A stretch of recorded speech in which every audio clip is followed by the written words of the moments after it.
اما بعد فقد قال اللہ تبارک و تعالی کما ورد فی سورۃ ہود علیہ الصلاۃ والسلام اعوذ باللہ من الشیطان الرجیم بسم اللہ الرحمن الرحیم قال اركبوا فيها بسم الله مجريها ومرساها ان ربي لغفور رحيم وقال عز وجل كما ورد في سورة النمل انه من سليمان وانه بسم الله الرحمن الرحيم صدق الله العظيم رب اشرح لي صدري ويسر لي امري واحلل عقدة من لساني يفقهوا قولي اللهم ربنا الہمنا رشدنا واعصمنا من شرور انفسنا اللهم ارنا الحق حقا وارزقنا اتباعه وارنا الباطل باطلا وارزقنا اجتنابه اللهم وفقنا لما تحب وترضى وتقبل منا فإنك خير المتقبلين آمین یا رب العالمین۔ مطالعہ قرآن حکیم کے جس منتخب نصاب کا سلسلے وار درس ان مجالس میں ہو رہا ہے، اس سے پہلے متعدد بار عرض کیا جا چکا ہے کہ اس کے کل 6 حصے ہیں۔ پہلا حصہ 4 اسباق پر مشتمل تھا جس کو ہم نے مکمل کر لیا ہے۔ سورۃ العصر، آیت البر، سورہ لقمان کا دوسرا رکوع، سورہ حامیم سجدہ کی آیات 30 تا 36۔ یہ جامع اسباق تھے، یہ جوامع الکلم من القرآن، قرآن مجید میں جامع ترین مقامات۔ اب اس کے بعد جو 4 شرائط نجات بیان ہوئی ہیں سورۃ العصر میں، ان میں سے ایک ایک پر ذرا تفصیلی مباحث آئیں گے۔ چنانچہ دوسرے حصے میں ایمانیات کے ضمن میں تفصیلی مباحث، تیسرے حصے میں عمل صالح کے مختلف گوشوں کے ضمن میں بحثیں، چوتھے میں تواصی بالحق اور اس کے مدارج اور مراحل اور مراتب، پانچویں میں تواصی بالصبر، اور چھٹا پھر ایک نہایت جامع سبق ہوگا سورہ حدید پر مشتمل۔ تو آج ہم اللہ کے نام سے جو دوسرا حصہ ہے شروع کر رہے ہیں، جس کا تعلق ہے ایمان کے مباحث سے۔ اس میں پہلا سبق جو ہے وہ آیت بسم اللہ اور سورہ فاتحہ پر مشتمل ہے۔ آیت بسم اللہ پر سب سے پہلے ہمیں گفتگو کرنی ہے۔ اس آیت کے بارے میں اگرچہ ایک اختلاف ہے اور ہمیشہ سے ہے، قدیم ہے، پرانا ہے، کوئی جدید نہیں ہے۔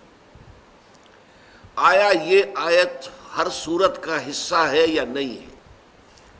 سورہ فاتحہ سے پہلے لکھی ہے، سورہ بقرہ سے پہلے لکھی ہے۔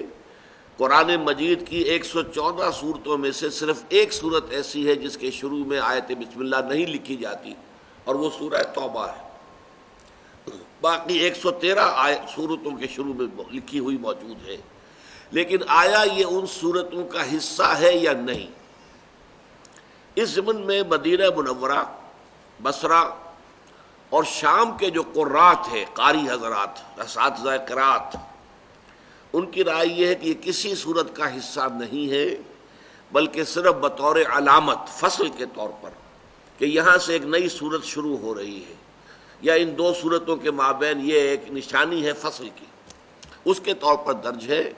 اور یہ آیت قرآن مجید میں صرف سورۃ النمل میں آئی ہے، جس کی کہ میں نے ابھی تلاوت کی، کہ حضرت سلیمان علیہ السلام نے جو خط لکھا تھا ملکہ سبا کو، وہ شروع اس طرح ہوا تھا، انہ من سلیمان، یہ خط سلیمان کی طرف سے ہے علیہ الصلاۃ والسلام، وانہ بسم اللہ الرحمن الرحیم، اور اس کا آغاز ہے اللہ کے نام سے کہ جو رحمان اور رحیم ہے۔ صرف یہ مقام ہے قرآن مجید میں سورۃ النمل کی آیت نمبر 30 کہ جس میں یہ قرآن مجید کے متن کا حصہ ہے۔ باقی یہ صرف 113 مرتبہ لکھی گئی ہے، لیکن یہ قرآن مجید کی آیات میں شمار نہیں ہوگی۔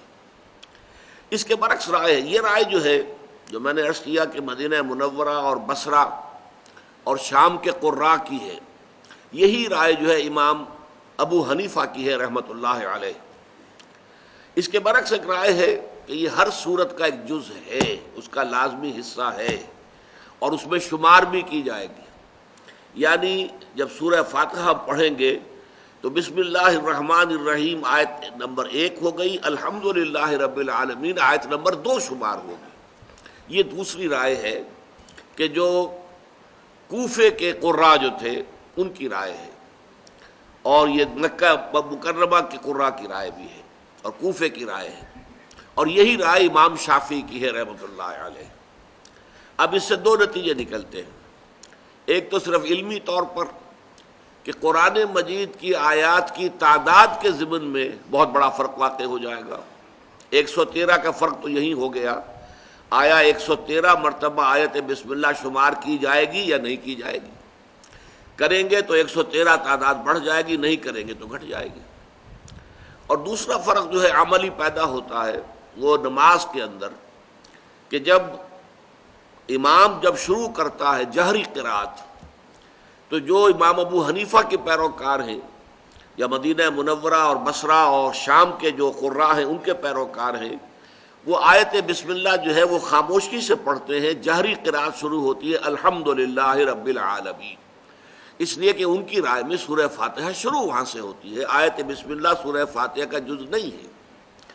لیکن ہمارے ہاں جو شافعی حضرات ہیں، اور شوافع ہمارے ہاں اتنے زیادہ نہیں ہیں، لیکن ان کے یوں سمجھیے کہ انہی کے مسلک پر اس اعتبار سے اس معاملے میں اہل حدیث حضرات ہیں، وہ جب جہری قرات شروع کرتے ہیں تو بسم اللہ الرحمن الرحیم کو بھی بلند آواز کے ساتھ ادا کرتے ہیں، پھر یہ کہ الحمدللہ رب العالمین۔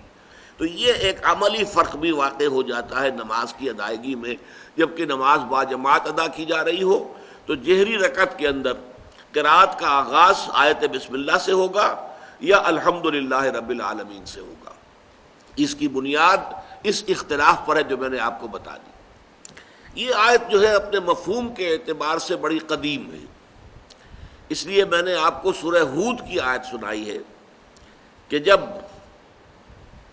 حضرت نوح علیہ السلام کو اللہ نے حکم دیا کشتی بناؤ اور اہل ایمان کو اس میں سوار کر لو، اور پھر جب طوفان آیا اور وہ کشتی نے جو ہے اپنا سفر شروع کیا تو کہا گیا قالا، کہا انہوں نے ارکبوا فیہا، اے اہل ایمان اب اس میں سوار ہو جاؤ، بسم اللہ مجریہا و مرساہا، اللہ ہی کے نام سے ہے اس کا چلنا بھی اور اس کا لنگر انداز ہونا بھی، جب بھی وہ لنگر انداز ہوگی تب وہ اللہ ہی کے نام سے ہوگی۔ اور اسی طرح جیسا کہ میں نے آپ کو بتا دیا سورہ نمل میں حضرت سلیمان نے خط لکھا تو انہو من سلیمان انہو بسم اللہ الرحمن الرحیم، پوری آیت جو کہ تو اس خط کے اندر موجود تھی۔ تو اس سے اندازہ ہوتا ہے کہ یہ مضمون بہت قدیم ہے، اور یہ بات کہ جو کام بھی انسان شروع کرے وہ اللہ کے پاک نام سے شروع کرے۔ اللہ کے پاک ناموں میں یہاں پر 3 جمع کیے گئے ہیں، اللہ، رحمان، رحیم۔ چنانچہ اس پہلی نشست میں آج انشاءاللہ ان 3 ناموں پر گفتگو ہوگی۔ پہلے یہ بات سمجھ لیجئے کہ اس سے برکت کا حصول بھی مقصود ہے۔ ہم کوئی کام کرنے جا رہے ہوں، بسم اللہ الرحمن الرحیم، گویا کہ ہم نے انووک کیا ہے اللہ تعالیٰ کی رحمت کو، اللہ کی رحیمی شان کو، اللہ کی رحمانی شان کو، کہ اللہ تعالیٰ ہمارے اس کام میں برکت ڈالے، ہمارے اس کوشش کو بارآور کرے، نتیجہ خیز کرے۔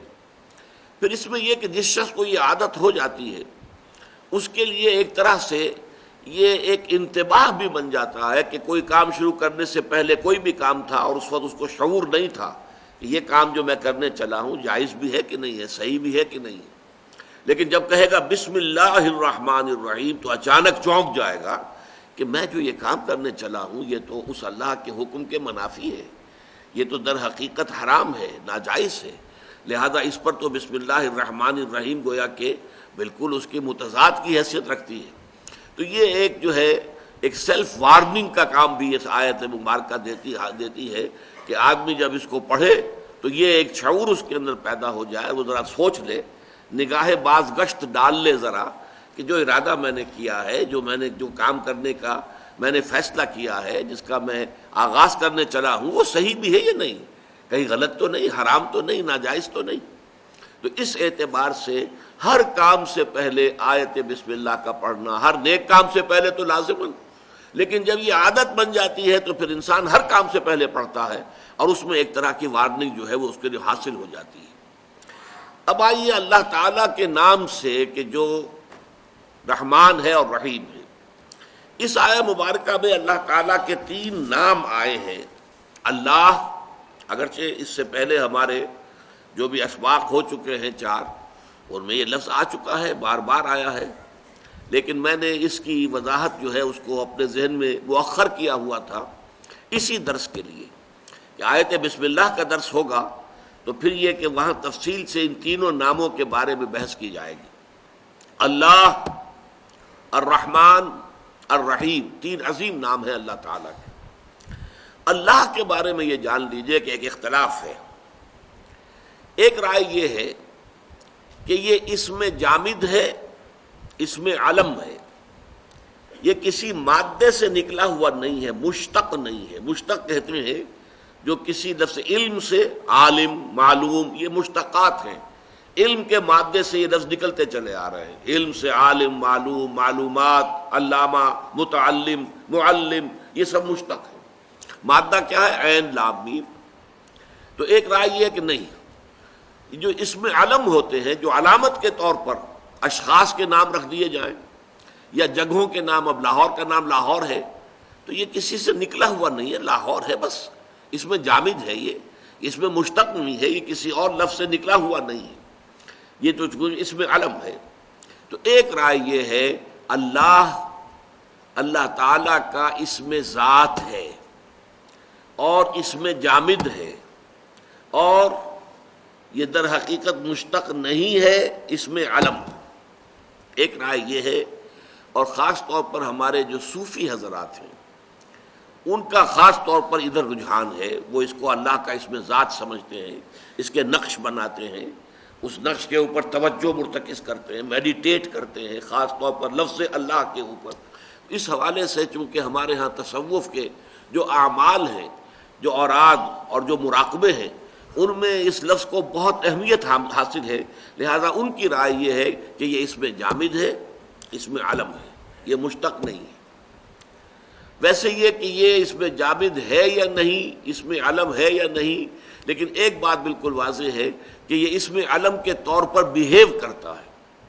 یا اللہ ہم کہتے ہیں، اگر یہ الالہ ہوتا جیسا کہ دوسری رائے ہے تو یا ایھا اللہ کہنا پڑتا، ایھا ایڈ کیے بغیر ہم نہیں کہہ سکتے تھے، اس لیے یہ یا اللہ جب ہم کہتے ہیں تو اس سے ثابت ہوتا ہے کہ یہ اس میں ذات ہے، واللہ عالم۔ دوسری رائے کیا ہے؟ دوسری رائے یہ کہ یہ الہ سے بنا ہے، جیسے اللہ کے باقی تمام نام جو ہیں وہ بھی اللہ تعالیٰ کے صفاتی ناموں پر الف لام داخل ہو جائے تو وہ نام بن جاتا ہے۔ علیم، علیم، صاحب علم ہستی، العلیم، یہ اللہ کا نام ہو گیا، وہ ذات جس کا علم کامل ہے، ابدی ہے، ازلی ہے، مطلق ہے، ذاتی ہے، یہ ساری بحثیں ہم کر چکے ہیں حقیقت و اقسام شرک کے ضمن میں۔ تو یہ العلیم، قدیر اللہ کی صفت ہے، قدیر، القدیر، رحیم، الرحیم، الف لام لگنے سے وہ نام بن جاتا ہے۔ اسی طرح الہ سے الف لام ایڈ ہوا ہے، الالہ، الالہ میں سے بیچ کا الف نکل گیا، دونوں لام جڑ گئے، اللہ۔ یہ ہے گویا کہ اس میں باری تعالیٰ کی گویا کہ گرامر کے اعتبار سے، لغت کے اعتبار سے یہ الہ پر الف لام داخل ہو کر بنا ہے۔ اب یہ کہ یہ الہ کا مادہ کیا معنی دیتا ہے، جیسے میں نے عرض کیا علم یہ مادہ ہے، اس مادے سے کیا کیا معنی نکل رہے ہیں اور اس کے مطابق الفاظ ڈھلتے چلے جاتے ہیں۔ تو یہ جو الف لام ہے کا مادہ ہے، اس کے کیا کیا مفہوم ہے؟ دیکھیے، ایک مفہوم ہے جیسے کہ کوئی کہے گا علیہ الفصیل الی امہ، کوئی دودھ دینے والا جانور ہے، کوئی بھینس ہے، گائے ہے، آپ نے اس کا بچھڑا جو ہے یا کٹا اسے کہیں دور باندھا ہوا ہے کھوٹے کے ساتھ، اگر کہیں وہ اس کی رسی کھل جائے یا کھوٹا اکھڑ جائے تو دوڑ کر جائے گا اپنی ماں کے تھنوں کی طرف۔ یہ ہے علیہ الفصیل الی امہ، وہ بچہ جسے کہ ماں سے جدا کیا ہوا تھا، اس کو باندھا ہوا تھا علیحدہ، ماں علیحدہ بندھی ہوئی تھی، وہ بچہ علیحدہ بندھا ہوا تھا، وہ اگر چھوٹ گیا تو بجلی کی طرح دوڑے گا، وہ جائے گا علیہ الفصیل، گویا کہ انسان بے اختیار دوڑے کسی ہستی کی طرف، یہ ہے علیہ۔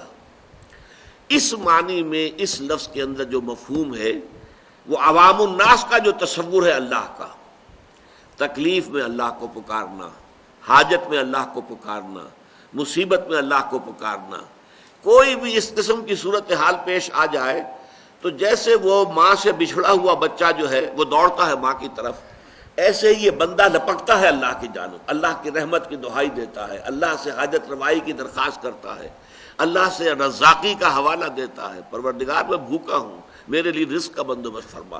یہ گویا کہ علیہ الفصیل و الی امہ، اس سے جو مفہوم بنتا ہے یہ عوام الناس کا تصور الہ یہی ہے۔ اس سے بلندتر سطح پر عوام الناس کی اپروچ نہیں ہے، وہ میں بھی بعد میں آپ کو بتاؤں گا۔ اس کے علاوہ یہ ایک رائے یہ ہے کہ یہ ولاہ سے بنا ہے، ولاہن سے الہن بن گیا ہے، جیسے کہ وحدن سے احدن بن گیا ہے۔ واو اور الف جو ہے یہ حروف علت کہلاتے ہیں، الف واو اور یہ ایک دوسرے کی جگہ عدلتے بدلتے رہتے ہیں، تو ولاہن سے الہ بن گیا۔ اور ولہ ہم اردو میں بھی جانتے ہیں، والہانہ محبت، والہانہ محبت، بے انتہا محبت، والہانہ محبت، یہ تصور الہ ہے صوفیاء کا۔ اللہ وہ ہستی ہے جس سے محبت کی جائے، جس کے ساتھ والہانہ محبت ہو، بلکہ اس کے لیے ہمارا جو عام استعمال ہے لفظ محبت کافی نہیں، عشق، شاد باد اے عشق خوش سودائے ماں، اے طبیب جملہ علت ہائے ماں، یہ تو کہا ہے مولانا روم نے۔ اور علامہ اقبال کیا کہتے ہیں، عقل و دل و نگاہ کا مرشد اولی ہے عشق، عشق نہ ہو تو شرع و دین بتکدہ تصورات۔ جب تک انسان کے اندر اللہ کا عشق نہیں ہے، اللہ کی محبت، اور محبت کی وہ شدت جو ہے جس میں والہانہ انداز پیدا ہوتا ہے، وہ ہے لفظ عشق کے اندر، جس میں کہ ایک انسان جو ہے ماہی بے آب کی طرح تڑپے، وہ عشق اگر اللہ کے ساتھ نہیں ہے تو یہ شرع و دین، یہ قواعد و ضوابط، یہ نماز اور روزہ، یہ بتکدہ تصورات بن کر رہ جاتا ہے، یہ نرے ریچولز بن جاتے ہیں، رسومات بن جاتی ہیں، یہ رسومات کو پوجا جاتا ہے۔ نماز و روزہ و قربانی و حج یہ سب باقی ہے، تو باقی نہیں۔ تو صوفیاء کرام کا جو تصور ہے وہ یہ ہے کہ وہ ہستی جو محبوب ترین ہستی ہے وہ ہے الہ، اور اسی سے بنا اللہ، وہ ہستی کے جو واقعتاً کائنات میں محبوب ترین ہے۔ تیسری رائے یہ ہے کہ یہ لاہ یلوہ سے بنا ہے، اور عام طور پر عربوں کے استعمال میں لا اللہم نہیں کہتے، لاہم لاہم لاہم، اس میں پہلے شروع میں الف نہیں ایڈ کرتے تھے، اے اللہ لاہم۔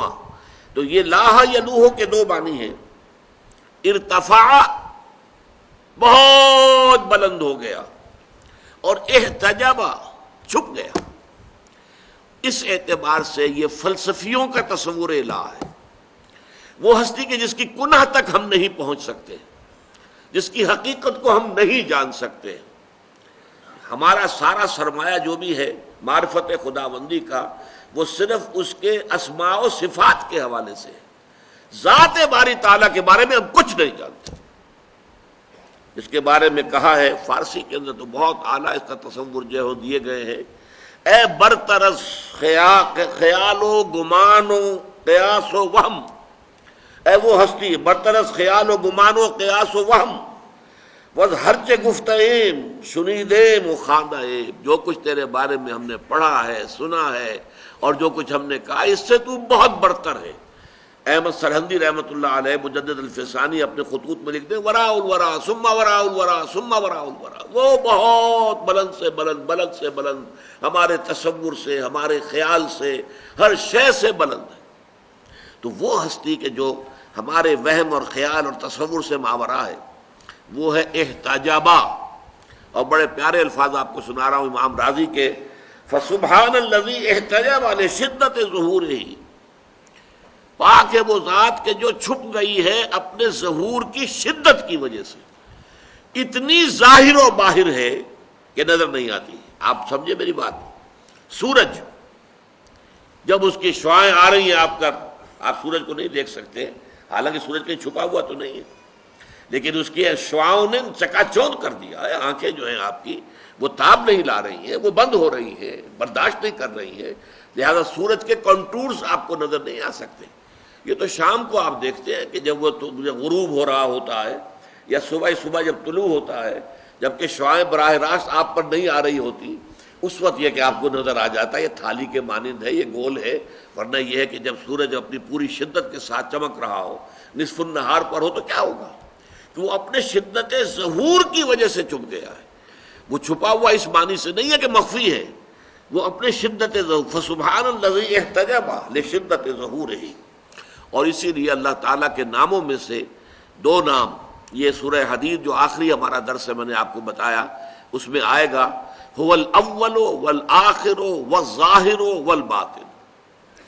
وہی پہلا ہے، سب سے پہلا جس سے پہلے کچھ نہیں، وہی آخری ہے، سب سے آخر جس کے بعد کچھ نہیں، وہی ظاہر ہے، بالکل ظاہر، اظہر من الشمس. وہی باطن ہے، اتنا چھپا ہوا، اتنا مخفی، اتنا خفیہ کہ کوئی اسے جان نہیں سکتا، کوئی اس کے گناہ کو پا نہیں سکتا. تو الظاہر بھی ہے، الباطن بھی ہے. تو یہ لفظ اللہ کے اندر یہ تین تصورات ہیں. اسی اعتبار سے میں حیران ہوا کرتا ہوں کہ یہ لفظ کس قدر جامع ہے اللہ تعالیٰ کے اسماء میں سے، کہ اس میں وہ ایک عوام الناس کا تصور ہے، علیہ الفصیل الی امہ، اپنی ضرورت میں، تکلیف میں، کسی مصیبت میں، کسی حاجت روائی کے لیے پکارنا، بیماری میں ہے تو اللہ کو پکار رہے ہیں. عوام کا معاملہ یہیں تک ہوتا ہے. اس سے آگے وہ محبوب حقیقی، مطلوب اصلی اور مقصود حقیقی بنتی ہے، ان کے تصورات سے ماورا چیزیں. لیکن صوفیاء کرام محبوب حقیقی، اور وہ کہ جس کی محبت جو ہے جس میں سرایت کر چکی ہو جان کے اندر، اور انسان کے وجود کا ایک جزو لا ینفک بن جائے. اور تیسرا یہ کہ فلاسفہ تو یہی کہیں گے ہم نہیں جانتے. ایگنوسٹسزم کسے کہتے ہیں؟ ہمیں کچھ حقیقت کا پتہ نہیں ہے، ہم حقیقت کو جان ہی نہیں سکتے. اور یہ باقاعدہ ایک مکتبہ فکر ہے ایگنوسٹسزم. اسکیپٹسزم کسے کہتے ہیں؟ ایگنوسٹسزم کہتے ہیں لا ادریت، لا ادری، میں نہیں جانتا، لا ادری، لا ندری، ہم کچھ نہیں جانتے، کچھ نہیں جان سکتے. یہ ہے ایگنوسٹسزم. اسکیپٹسزم ارتیابیت، ہر چیز کے بارے میں شک، پتہ نہیں یہ کائنات بھی ہے کہ نہیں ہے، پتہ نہیں میں ہوں بھی کہ نہیں ہوں، یہ میرا وہم ہی ہے، خیال ہی ہے، گمان ہی ہے. اب یہ ارتیابیت ہے، یہ اسکیپٹسزم. تو فلسفی تو پیور فلسفی جو ہوگا وہ یا ایگنوسٹک ہو جائے گا اور یا اسکیپٹک ہو جائے گا. جب تک کہ فلسفی وہ جو ہم نے لقمان کے ذکر میں پڑھا تھا، فطرت سلیمہ کی روشنی اور رہنمائی میں عقل سلیم سفر کرے، وہ جو فلسفہ نہیں بلکہ حکمت وجود میں آتی ہے، وہ بالکل مختلف شے ہے. لیکن پیور فلسفی جو منطق کی بنیاد پر اور خالص عقل کی رہنمائی میں چلے گی، اس کی جو منزل ہے آخری، وہ ایگنوسٹسزم ہے کہ کچھ پتہ نہیں، یا اسکیپٹسزم ہے، ارتیابیت. یہ ہیں تین لیولز ذات باری تعالیٰ کے ضمن میں. اللہ، یہ اللہ تعالیٰ کا وہ نام ہے جو سب سے کثرت کے ساتھ قرآن مجید میں آیا، اور ہمارے ہاں جو صوفی مزاج کے حضرات ہیں ان کے نزدیک یہ اسم ذات ہے، یہ اللہ کا نام ہے. اب آئیے الرحمن الرحیم، اس کے بارے میں بھی مختلف آراء ہیں. رحمان کے بارے میں مسند ایک رائے یہ ہے کہ یہ عربی لفظ ہے ہی نہیں، یہ رحمان، را کے بعد خے. اور یہ شاید آپ نے نوٹ کیا ہو، ہمارے پٹھان بھائی جو ہیں وہ رحمان کو رحمان ہی پڑھتے ہیں. معلوم ہوتا ہے کہ وہ ہا کے اوپر نقطہ لگا کر بولتا ہے رحمان، رحمان گل. تو اسی طریقے سے یہ کہتے ہیں کہ کسی سابقہ کسی اور لینگویج کا لفظ تھا یہ، اور یہ عربی کے اندر داخل ہوا ہے، دخیل ہوا ہے، اور اس سے رحمان بن گیا ہے. اور یہ بھی اسم ذات کی طرح بیہیو کرتا ہے، یہ اللہ تعالیٰ ہی کے لیے استعمال ہوتا ہے. اور یہ الف لام کے بغیر نہیں آتا، سوائے اس کے کہ منادا اگر ہو جائے اور کسی کے ساتھ وہ مضاف الیہ بن جائے، مضاف بن جائے، تو پھر رحمان جو آ سکتا ہے، ورنہ الرحمن. بہرحال یہ کہا گیا تھا، سورہ الفرقان کی آیت ہے قالوا وما الرحمن. جب ان سے کہا گیا رحمان کو سجدہ کرو، انہوں نے کہا یہ رحمان کون ہے؟ انسجد لما تامرنا، اے محمد کیا ہم اسے سجدہ کریں گے جس کا کہ حکم تم ہمیں دو گے؟ وزادہم نفورا، اور ان کے اندر نفرت کا اضافہ ہو گیا.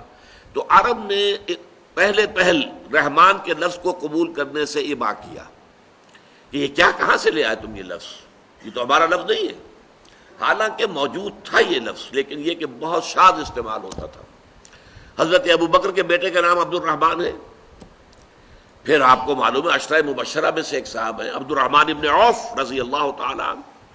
تو یہ تو نہیں ہے کہ رحمان کا لفظ موجود نہیں تھا، لیکن یہ کہ ان کے ہاں یہ نام بہت ہی کم استعمال ہوتا تھا۔ اصل لفظ اللہ اللہ اللہ، اور اس کے بارے میں آپ کو بتا چکا، یا وہ اس میں ذات ہے، اس میں علم ہے، مشتق ہے ہی نہیں، اور وہ اس میں جامد ہے، اور یا پھر وہ الہ سے اللہ بنا ہے۔ الرحمن الرحیم کے بارے میں دوسری رائے یہ ہے کہ یہ دونوں لفظ عربی ہیں، اصل ہے، اور اللہ تعالیٰ کی صفت رحمت کی دو شانوں کو ظاہر کرتے ہیں۔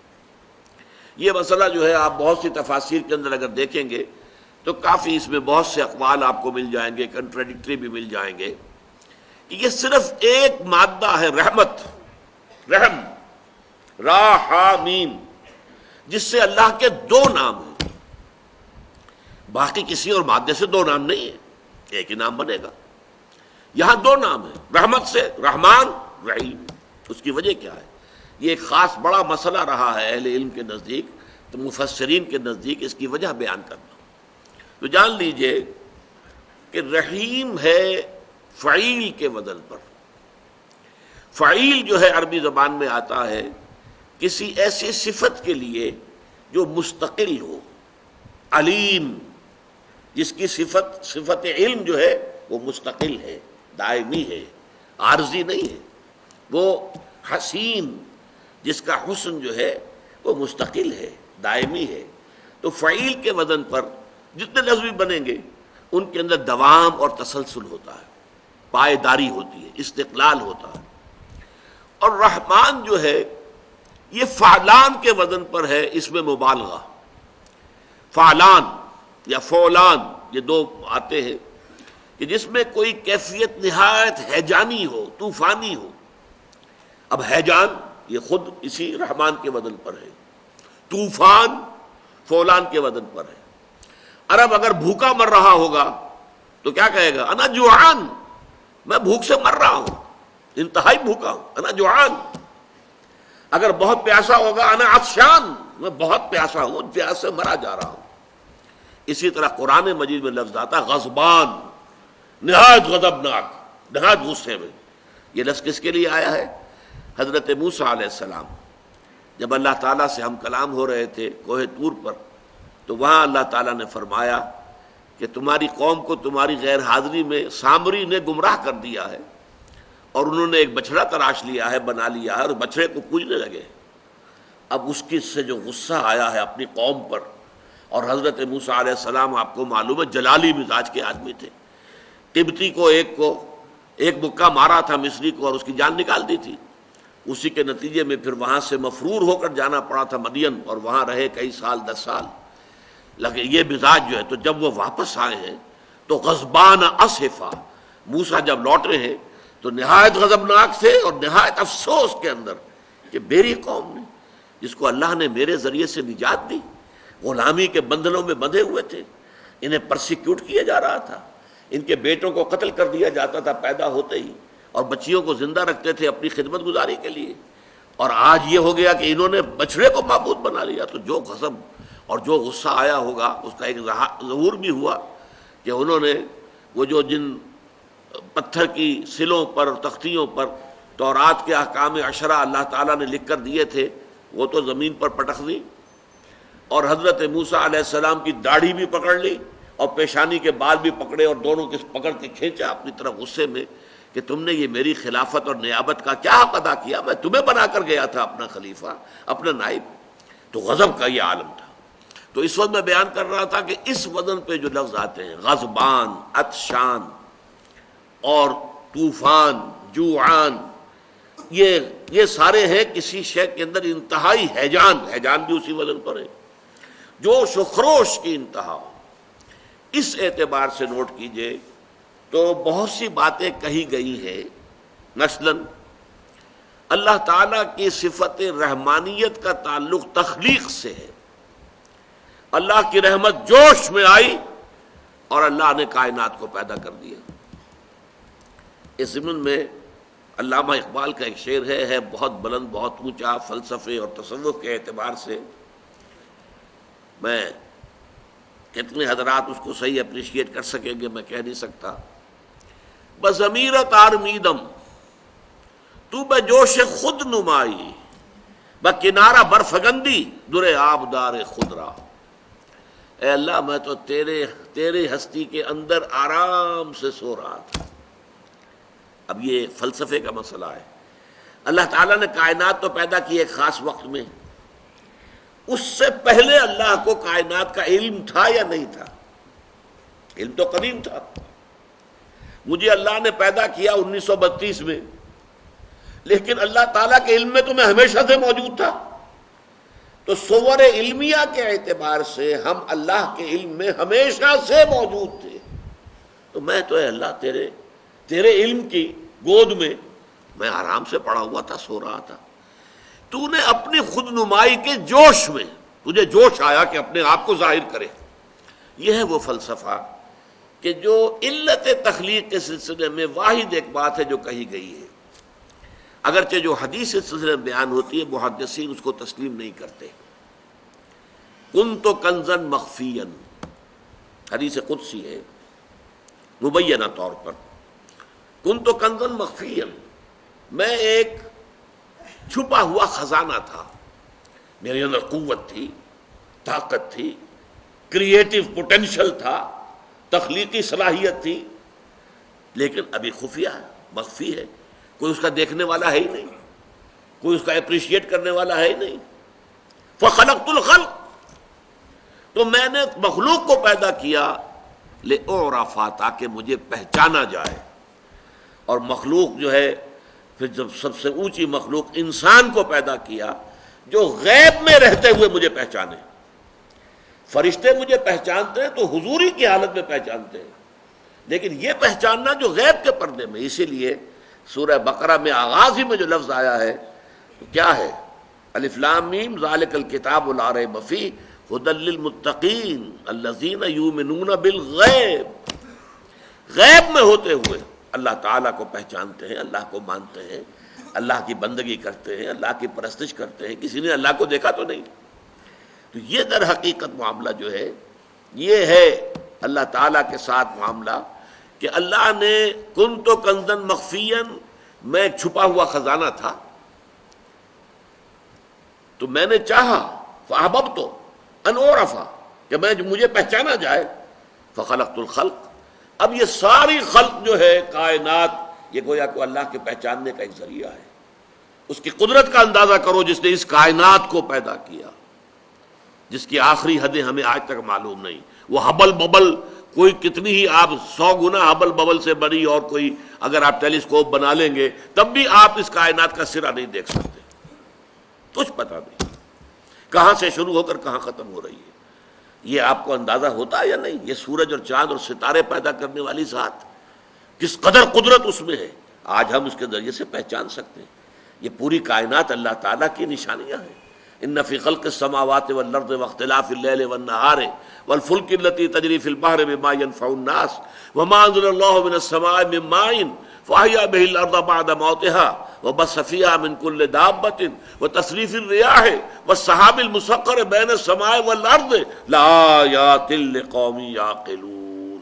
یہ تمام فینومینا آف دی نیچر ایک آیت میں جو جمع کر دیے گئے ہیں، آسمان اور زمین کی تخلیق میں، رات اور دن کے الٹ پھیر میں، اور یہ جو اللہ تعالیٰ آسمان سے بارش برساتا ہے اور یہ اس کے ذریعے سے زمین میں سے فصل نکالتا ہے، یہ سارے ہواؤں کا چلانا، بادلوں کا چلنا، یہ سحاب جو آسمان اور زمین کے درمیان مسخر، یہ سب اللہ کی آیات ہیں. ان کے ذریعے سے ہم اللہ کو پہچانتے ہیں. تو کنت کنزن مخفیا، میں عرض کر چکا ہوں محدثین اس حدیث کو تسلیم نہیں کرتے. ان کو سند جو ہے اس کی حدیث کے بارے میں دو چیزیں ہوتی ہیں. ایک حدیث کا متن کیا ہے، کیا الفاظ ہیں. ایک یہ کہ اس کو روایت کس نے کیا، فلاں صحابی نے حضور سے سنا، پھر فلاں تابعی نے صحابی سے سنا، پھر تبع تابعی نے تابعی سے سنا، ہوتے ہوتے زنجیر وہ امام بخاری تک پہنچ گئی یا امام مسلم تک پہنچ گئی. جو محدثین ہیں بڑے بڑے ان تک وہ روایت جو ہے، اور کہیں وہ زنجیر ٹوٹنی نہیں چاہیے. اگر زنجیر ٹوٹ گئی تو پھر وہ حدیث جو ہے وہ صحیح حدیث شمار نہیں ہوگی، پھر ہم اسے ضعیف کہیں گے. لیکن یہ کہ جو ضعیف حدیثیں ہیں ان کے اندر بھی بڑے قیمتی موتی موجود ہیں۔ البتہ یہ حدیث ہے جیسا کہ میں نے عرض کیا اسے مستند نہیں مانتے محدثین، لیکن جہاں تک اس کے متن کا تعلق ہے تقریباً سب نے تسلیم کیا کہ بات صحیح ہے۔ یہ کائنات کیوں اللہ نے پیدا کی، اس کیوں کا جواب اس کے سوا کچھ نہیں۔ کس لیے پیدا کی وہ تو قرآن نے خود بیان کیا، وما خلقت الجن والانس الا لیعبدون، میں نے جنوں اور انسانوں کو نہیں پیدا کیا مگر اس لیے کہ میری بندگی کریں، میری اطاعت کریں، میری پرستش کریں۔ کس لیے پیدا کیا یہ اور ہے، کیوں پیدا کیا، یہ کیوں پیدا کیا کا جواب اور کوئی نہیں ہے سوائے اس کے کہ کنت کنزا مخفیا فاحببت ان اعرف فخلقت الخلق۔ تو یہ ہے اصل میں کہ بضمیرت آرمیدم تو بجوش خود نمائی بکنارہ برفگندی در آبدار خضرا۔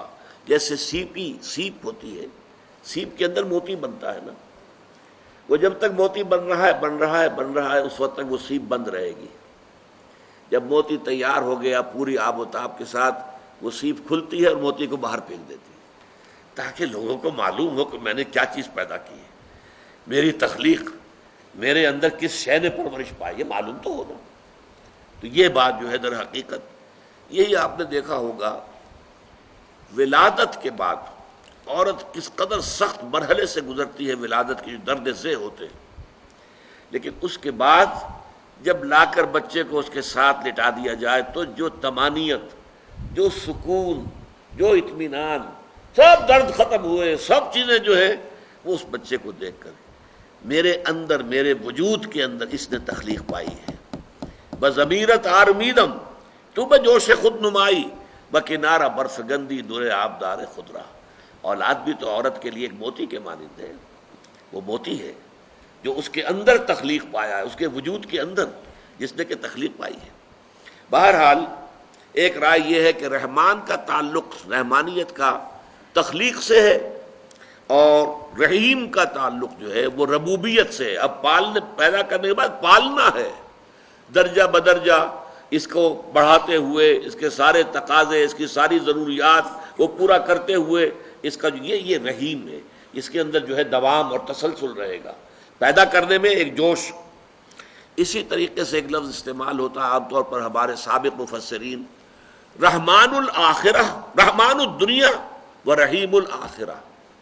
دنیا عارضی ہے، اس عارضی دور میں اللہ کی صفت رحمانیت کا ظہور ہوتا ہے، اور آخرت وہ دائم ہے، مسلسل ہے، ہمیشگی والی ہے، اس میں اللہ تعالیٰ کی صفت رحیمیت کا ظہور ہوتا ہے۔ ایک رائے یہ ہے، لیکن یہ کہ اس کے اندر بہترین رائے جو میرے نزدیک ہے، اب میں آپ کے سامنے عرض کر دوں، میرے نزدیک اس کی جن حضرات نے یہ رائے دی ہے میں ان سے متفق ہوں۔ یہ دو کیفیات ہیں جس کا کہ ہم اندازہ کر سکتے ہیں ایک تمثیل کے ذریعے سے۔